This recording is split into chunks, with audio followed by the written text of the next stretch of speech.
starting off with the MAC Pro-Longwear Concealer in the shade NC42.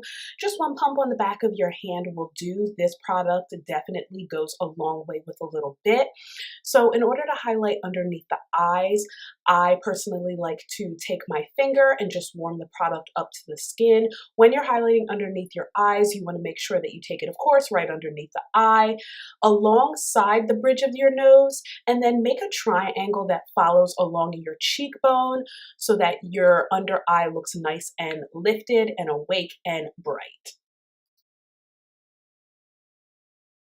So now that there's some product underneath my eye, I like to take just a little tiny bit and apply it to my chin before I go in and apply more product to my forehead. So now I am taking the remaining product and applying it to my forehead and just a little bit down the bridge of my nose. When applying the concealer to your forehead, how and where you apply it is really going to depend on your face shape. For me, I have a very oval face, so I like to almost take an upside down triangle kind of shape when I'm applying my concealer to my forehead, just to bring out that part that the sunlight is going to hit naturally anyway. And now I'm just going in just to make sure that everything is blended out with my finger and all the other areas of my face as well. Now I'm going in with my Real Technique sponge just to make sure that everything looks nice and seamless, because although it's nice for the fingers to warm up the product to the skin, going in afterwards with the Real Technique sponge on the areas that you did highlight just gives it a much more flawless appearance. If you don't have the Real Technique sponge, honestly, for clients, I just use the dollar cosmetic wipes if I don't have a beauty blender or another kind of sponge on me. So dab, dab, dab, dab, dab, dab, keep dabbing away. So now I'm just going in with the Laura Mercier translucent setting powder, and I love this powder for a couple of reasons. I love the finish that it gives to a highlight, but I also love how it lasts all day. Once you set it, then you can forget it. And as you can see, I'm not baking the powder. I'm not a super huge fan of baking, most likely because I haven't found the right powder to bake my skin tone with, but I think that this powder does just fine just simply setting the concealer in place.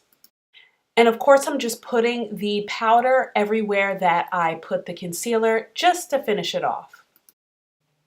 And right now I'm just quickly going in with the MAC Mineralized Skin Finish in the shade Dark Tan.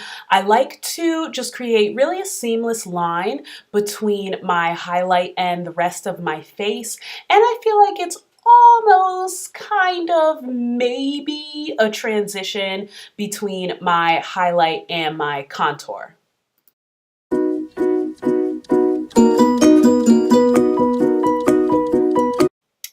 So in order to contour my face, I like to kind of twist my face to the side slash make the face like I'm saying, ooh, girl, because that'll really define where my cheekbones are at. And if you are not 100% sure where your cheekbones start and end, you can always either make the fish face or take a brush and line it from the top of your ear about to the corner of your mouth. And once you roll the brush, there's going to be a part of your face that gets hollow, and you can definitely get a feel for where your cheekbones are. So I like to take the L'Oreal Infallible Pro Matte Powder in the shade Cocoa for me, and I will take it on the cheekbones.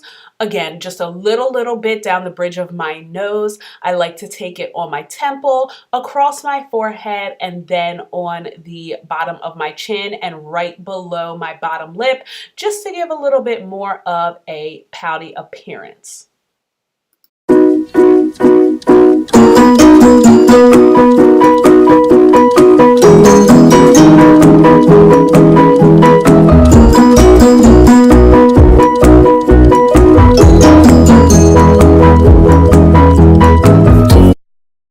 Okay, Okay, so because I am extra AF, I actually like just a little bit deeper of a contour. If I'm going for an everyday look, I will stop with the L'Oreal Infallible powder, but I like just a little bit more definition. So I'm going in all the same areas with the CoverGirl Queen Collection bronzer in the shade Ebony. Now, every once in a while, I really want to be snatched for the gods. So I will take the NYX Highlight and Contour Palette and go in with the darkest shade. And again, just go over those areas that I went in with the first two powders just to really snatch it, honey, snatch for the gods, sucked in, face snatch, cheekbones popping.